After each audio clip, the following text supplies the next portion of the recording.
met Shane Toporowski, he said, "How old are you?" And that was last year when I was 14, and then he let out a couple cuss words and had a very surprised reaction.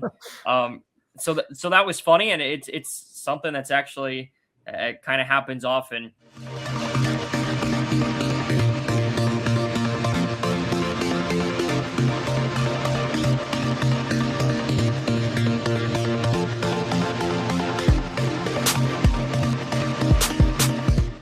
Welcome into another great week, another great conversation here on Cousins Conversations. The guest with me this week, Grant Dahlstrom, the 15, almost 16-year-old broadcaster for QC SportsNet here in the Quad Cities. Grant, how are we doing on this week? I am pretty darn good. Thank you for having me. You staying warm out there? Trying to. It's been a rough one out there. We're like 20, I think like last night, meteorologist said we're like 20 degrees below the average for this time of year. So it actually kind of felt warm today compared to the last couple days. Yeah, single digits is feeling warm now. So that's definitely a different feeling. All right, Grant. So like I mentioned, you're 15, going on 16, and you're already working almost a full-time job. We'll call it a full-time job because you go to school too. How do you manage all this? Well, when I get home from school, it's usually homework and then straight into doing stuff for games. And I still think I do a good job of balancing out enough where I'm able to relax and stuff. And I've kind of got a routine down where I know what I need to do, what nights for whatever I may be up to. So I kind of like keeping busy, but I think I have the routine down by now. You manage your time well now? You getting used to that? Yeah.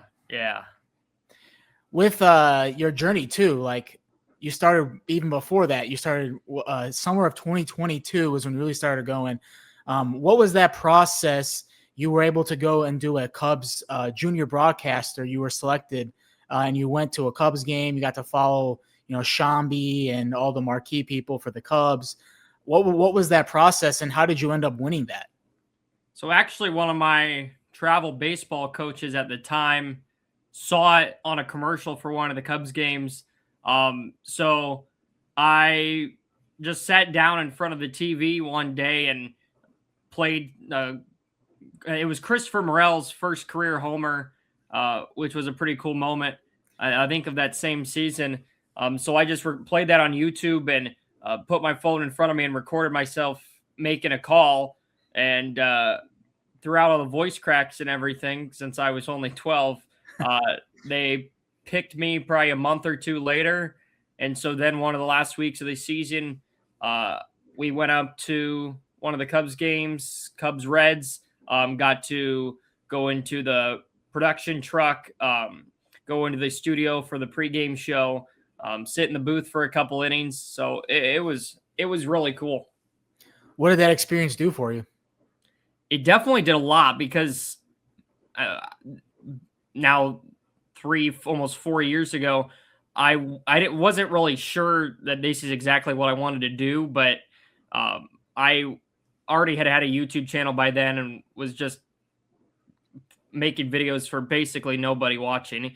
But I kind of enjoyed just talking sports. So it was good enough for me. And then I won that. And then it was like, okay, some people think I'm actually good at this. So I've really, ever since then, worked harder at it and pursued it. Not nobody, though. I mean, you have over 700 subscribers on here on YouTube. Yeah. So I wouldn't say it's for nobody. Let's go and do that. Like, go back a little bit to when you started doing the YouTube. What was that idea and what sparked you to do that? Yeah, back then, it's definitely grown a lot since then. But it was a lot of me just like trying to talk about trades or something, any big news, or I would have some analysis videos where I'd recap a big game or something. I would also do play-by-play over video games and post those as well, and create like a fake little season, which was kind of fun for me when I was 11, 12, 13. So I got a lot of practice doing that, and I think it has definitely paid off, even with just video games. Yeah, at a young age, you're doing this. You're knowing you want to do this. What was that interest for you when you were younger to want to do this? In terms of interests. Why you wanted to do this? Oh Like yeah. why being a broadcaster is what you wanted to do, and you Um, knew that at such a young age too. yeah, I think it's because I have always loved being there for the action, and so getting to go to games for free and uh, talk to people and kind of have inside the ropes access was kind of intriguing. And I've always liked learning about the process of TV production, what goes on in a broadcast, and things like that. So yeah.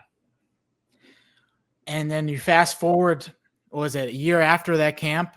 You start with QC SportsNet, and you're doing Moline football.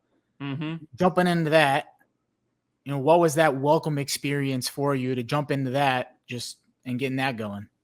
Yeah, I'm trying to remember exactly. I've been trying to remember exactly how it started, but I remember I was 13 then at the time, and I was still doing a lot of stuff on YouTube. And I think it was a Madden simulation video where Ken Jacoby, who my now boss, Yep. I don't know how he found it or if somebody told him about it or something. But then I want to say he DM'd my mom on Twitter, something like that, and asked her if I would be interested in doing Moline football. So then we coordinated a time to meet. We met him at a restaurant, talked for a little bit. He gave me the rundown of everything I would have to do. A couple days later, he gave me the instructions on how to put the gear together and kind of how to run the broadcast. But it was still kind of strange how I had never really done a live game before, and he just kind of handed me the keys, and then I started I guess I started week 2 that year, so early September, and then did about 7 or 8 games that year. Jumping into that first live game experience, think back on it. What are you thinking about that now? Luckily, I had Joe along for the ride with me for that first one, so I was kind of able to settle in and see what everything was going to be like and get into the rhythm. And then just game by game, I got more comfortable and kind of started to find my style and how I wanted to do things. But even then, I can't say I was very confident for that first season. I still had a pretty high pitched voice, and nothing. It didn't, even listening to it back by now, I can compare it. It just didn't really. I didn't think it flowed really well. But it still was extremely valuable experience, and it really awesome to be able to travel to games and be in a press box, do it on the radio for a live audience. So that was definitely huge. Yeah, that's good that you can critique yourself and you know that you want to get better. That's always like a good start, I would say, Mm-hmm. for somebody so young as you to know you want to get better and improve. Over time, how have you seen yourself improve and really find your voice and what works for you?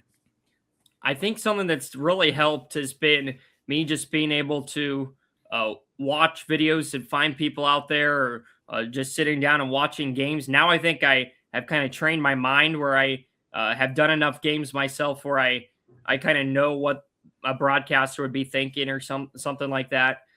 So I can kind of think of what story would I be wanting to tell in this moment.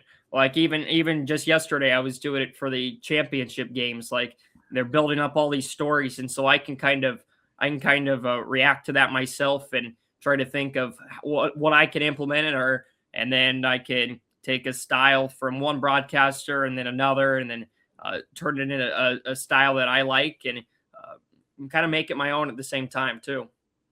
What have people said to you about listening to you on air, or a story of maybe someone who enjoys listening to you? Luckily, I haven't had anybody try and run me out yet, which is good. But it's been pretty good to get a great reception. And just walking around these past 2 football seasons, Moline's obviously been really good. Now that I guess I was in 8th grade when I started a couple years ago, so I didn't really have any connections with anybody on the team. But now going to the school, I have those connections. I'm really starting to get that confidence up and continue to get relations and go from there. Yeah, you mentioned, this is going to be your third year calling Moline football. And right now you're calling UT basketball. You're doing some Quad City Storm hockey. So now that you're crossing over into other sports, how have you managed to do that where you're balancing all these different sports now versus just one? I've really enjoyed doing the different sports. I think it only adds to the experience, and will be beneficial for me down the road, in terms of versatility. Basketball is definitely a lot different than football, especially high school. You basically have no moments to talk. It's just bang, bang, bang action, and so very, very quick timeouts. But I think I like it. Just being able to go and yeah, I think this is tough between basketball and football, but I think that basketball has a chance for the game to kind of tell its own story with all the runs that there can be and the back and forth pace, a little more than football. And then hockey's definitely been my favorite to do. Probably the number one reason would be because it's not high school, it's professional. It's on a TV feed, so I'm only reaching a wider audience and kind of having to meet a new style again where my majority of the listeners or viewers are on a Flow Hockey TV feed, and then still a good handful listening online. So it's definitely added to my versatility, and both hockey and basketball have been really fun. If I would have to pick a favorite out of the three, though, it would be hockey. So I'm kind of in my favorite season right now.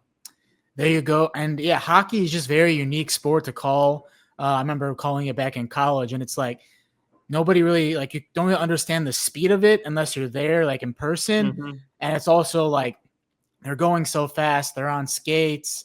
The puck is small. It's not a big basketball or big football. The numbers are hard to see a lot of the time. Constant line changes, so things moving here and there.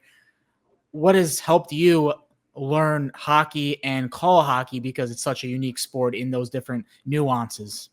I've definitely had to really settle in and learn the game because I had watched very few hockey ever until about 4 or 5 years ago. But kind of during COVID is when I got into it, when they were one of the only sports going on at the time. So I've been able to learn the game and learn new things, and I think I'm still learning new things about it. But in terms of settling in, broadcasting wise, I think I've just been able to find a better flow, and not everything needs to be described. If a guy's just holding it in his own zone behind the net, then you have some dead air to maybe fill in a little tidbit about that play or something. So I've kind of understood when to talk, when not to talk, or how to display a certain story in a certain moment or share a stat in a moment. So that's also just come with experience as well. So I think a lot of these things have. This is social media has become a big platform for play-by-play analysts, especially showing off their sheets, their play-by-play sheets.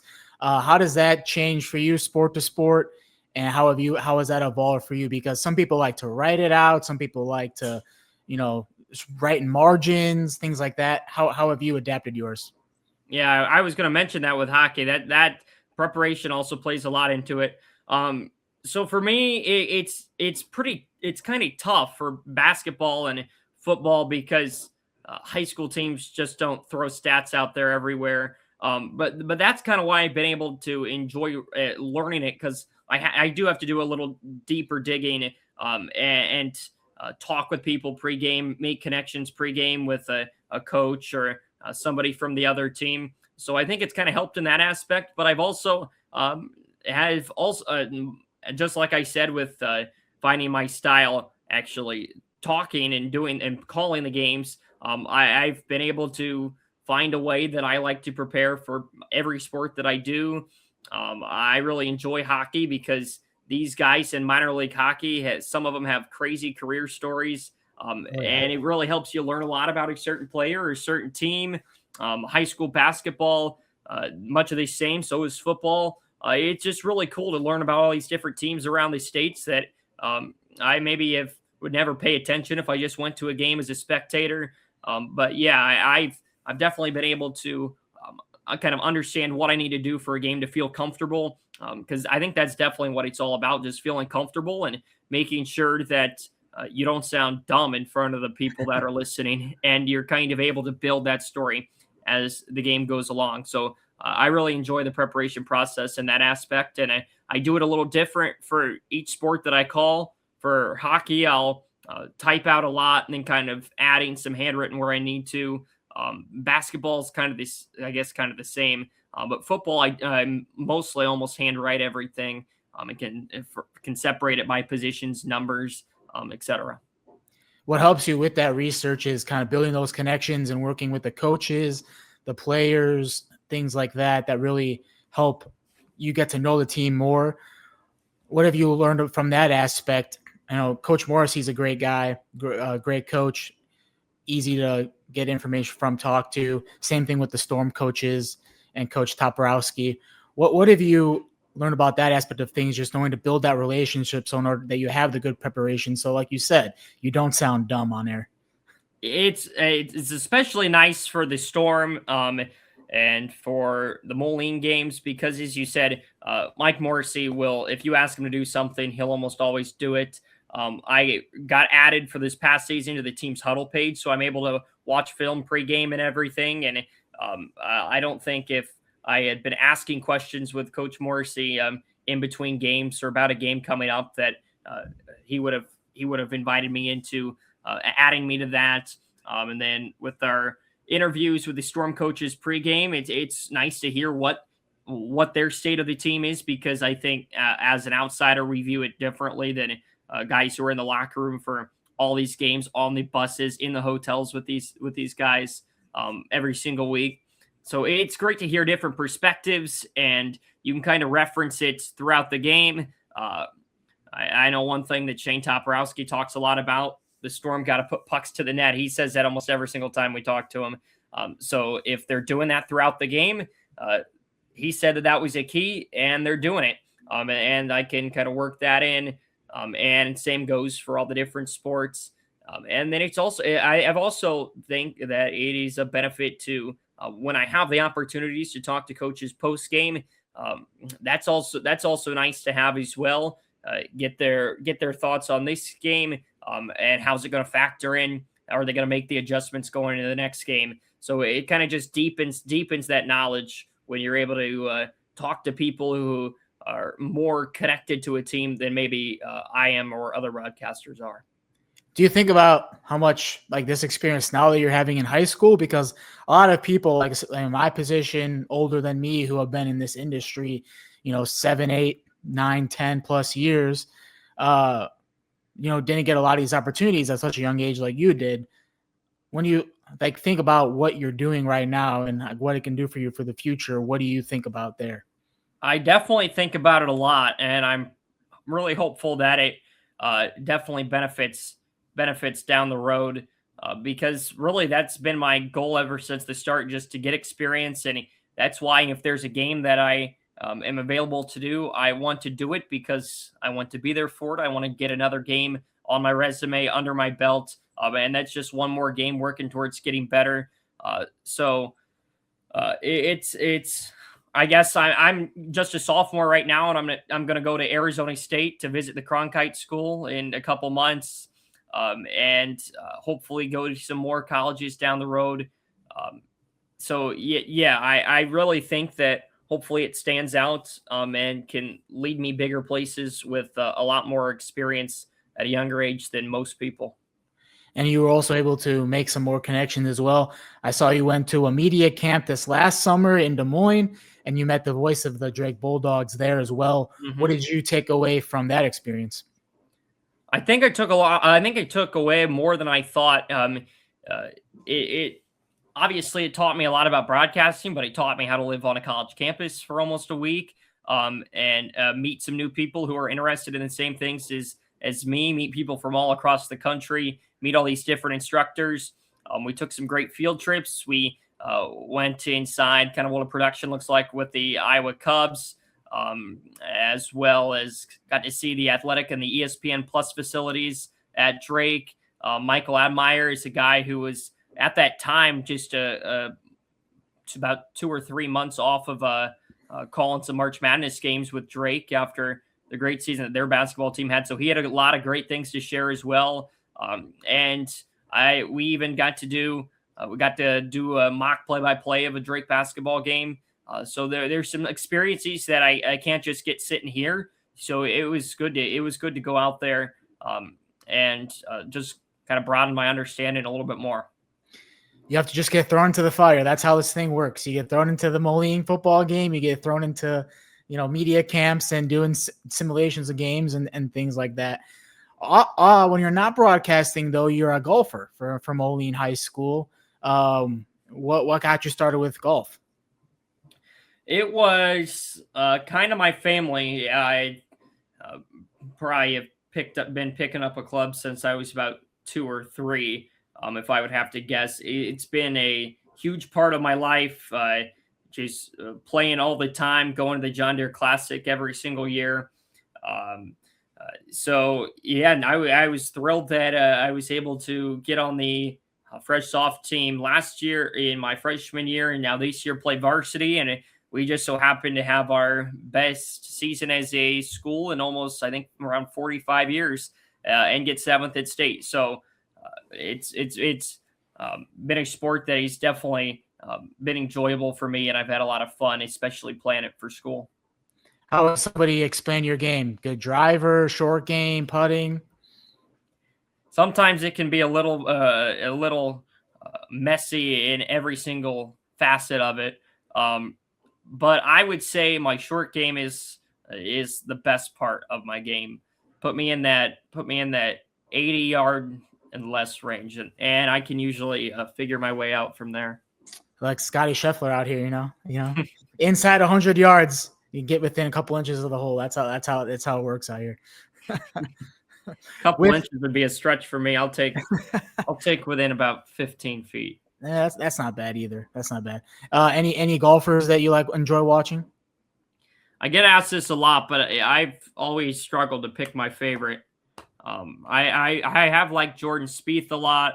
I liked Ricky Fowler and Max Homa when they came to the Classic last year. Enjoyed following them around and have kind of followed them ever since.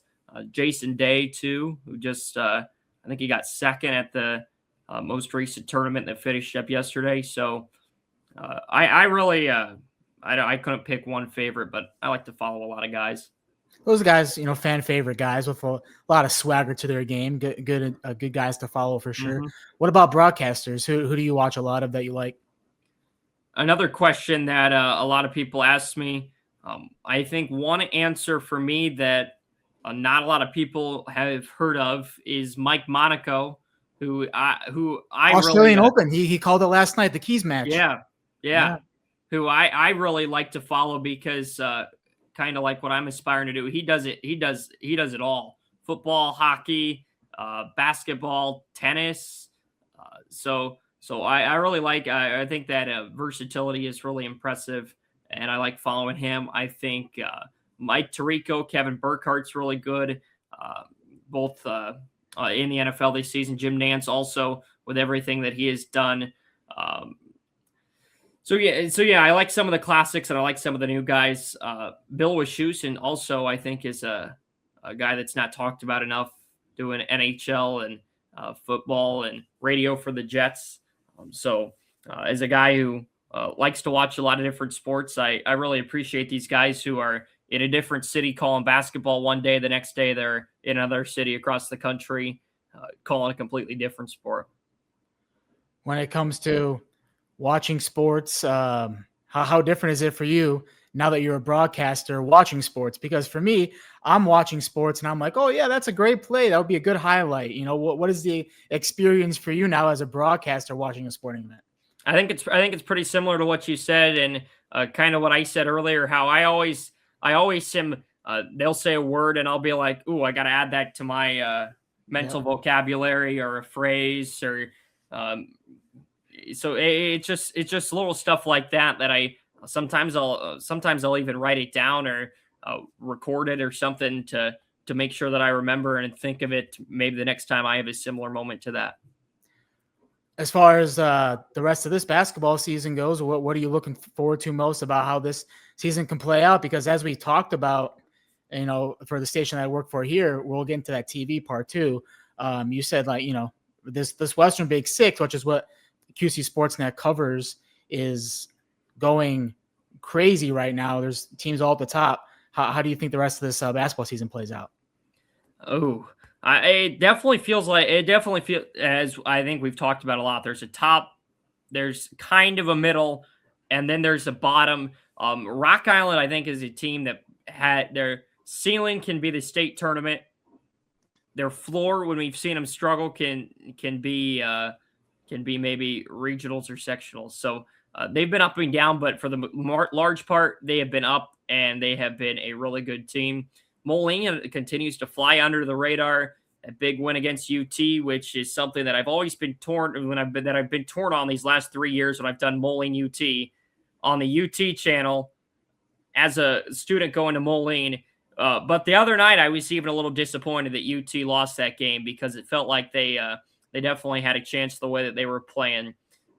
So it's always great to be in a competitive conference like this, and with Moline and Rocky, two teams that can go really far in the playoffs and have gone really far in the playoffs the last couple of years. I still think that UT has a chance if they can figure some things out to make possibly a run out of a really tough regional. And then you also got those young teams that we like to talk about a lot that are kind of some of them have figured out their identity and can kind of build on that the next couple of years. Some of them are rebuilding. So you kind of get it all in the Western Big Six, and really you get it all in the state of Illinois in the basketball picture. For sure, yeah, big time basketball scene here in the QC, as we know, and we've put you in that analyst chair now too. We've got you going on TV, sitting behind a desk, talking about the game versus calling live action. What have you enjoyed about that? Because I've seen you kind of grow over this. So we've done this since the football season for this, like I mentioned, the station that I work for here, WHBF, and yeah. So how have you grown into that, and how have you got more comfortable in that? When we did it that first time in the middle of the football season, when I first was able to come, I probably said about 10 words, and then just cut off.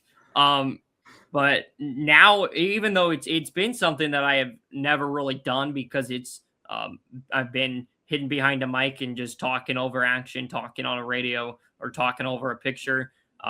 But now I think it's only kind of deepened my understanding of thinking more analytically instead of maybe statistically, or maybe there's another better word for. But in terms of play-by-play and kind of sitting and going back in a back and forth discussion, it's a little different, but it's kind of widen the range of how I have to think. And again, I only think it's benefiting. You're 15 years old. You call 3 different sports. You now get some airtime on TV. You play golf, and you have to do school on the side. You think about what other 15-year-olds your age are doing that you're not doing? Yeah. I think about it. And even when I'm kind of talking with my friends about you have to work, do you have to work this night? Yeah, I'm working. And they might say 5 or 6 hours. And that's definitely what I like, how although it's some preparation work on some nights or coming into the studio on Wednesdays, most of that is you're just in, you're out, and it's not, and you still get to kind of move, and you never quite know what to expect. And instead of me going to work somewhere where I'm just restocking shelves and being there for 6 hours out of the day. So I kind of like just having something that's a little bit different.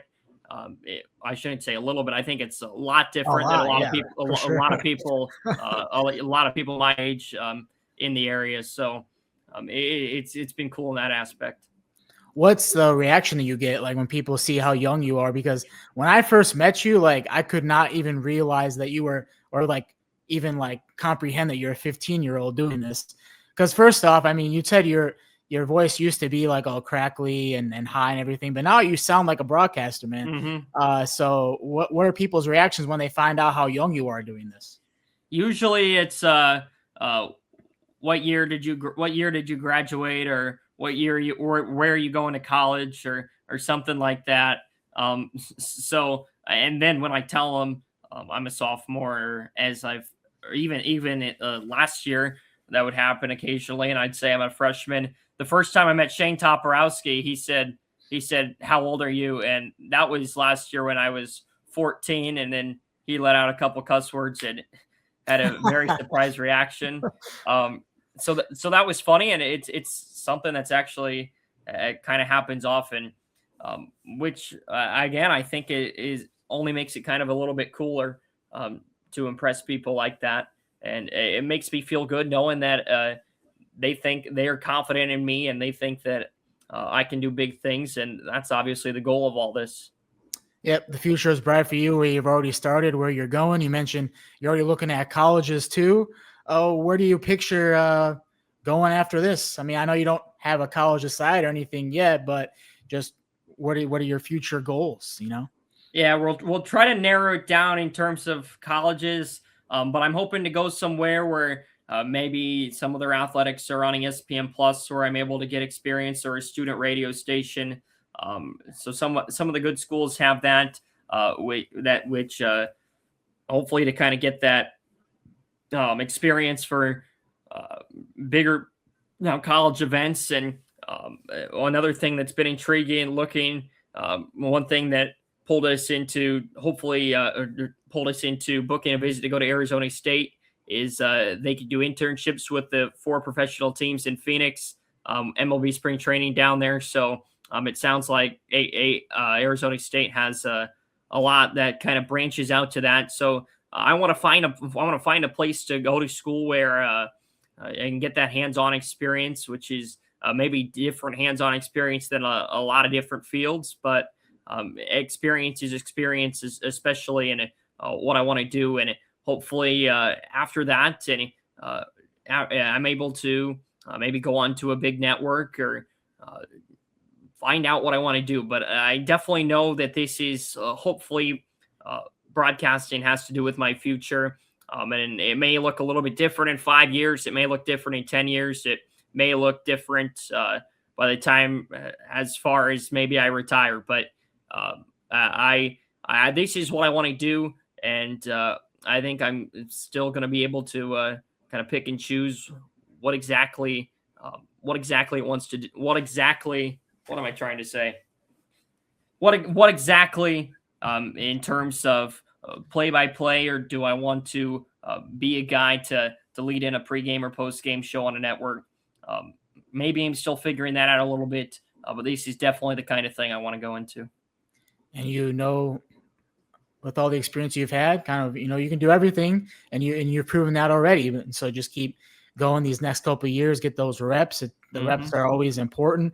And I know that you're big on, showing people your process of how you do things on your YouTube and your Instagram and everything. So tell people where they can follow you on socials. Oh boy, I don't even know my own handles, but hopefully if you just type in my name, I'm at Grant Dahlstrom on X. I think I'm Grant_Dahlstrom on Instagram, and YouTube at Grant the Broadcaster. So yeah, it's been nice how I've been able to. Even today, I had a kid who I think it said he lived in Maryland, and he was asking me about our setup because he's a 16-year-old broadcaster as well, who was looking for a new mixer. So it's been cool that I've kind of had people ask me questions from all over, or random people that I would have never seen reach out to me on social media and ask questions and ask me to do a certain video about a certain topic, and hopefully kind of at least explaining it to that person, but possibly reaching more in the process. But at the end of the day, it's kind of about just putting myself out there. So maybe in a couple of years, once I once I am at college or past college, maybe it comes down to something happening like with Ken a couple of years ago, where he just saw me on social media, and now it's kind of turned into this. So hopefully these videos and just being on social media, putting myself out there, can only help. Inspiring others. We love to see it, Grant. I appreciate you hanging out with me here at Cousins Conversations, man. No problem. Thank you.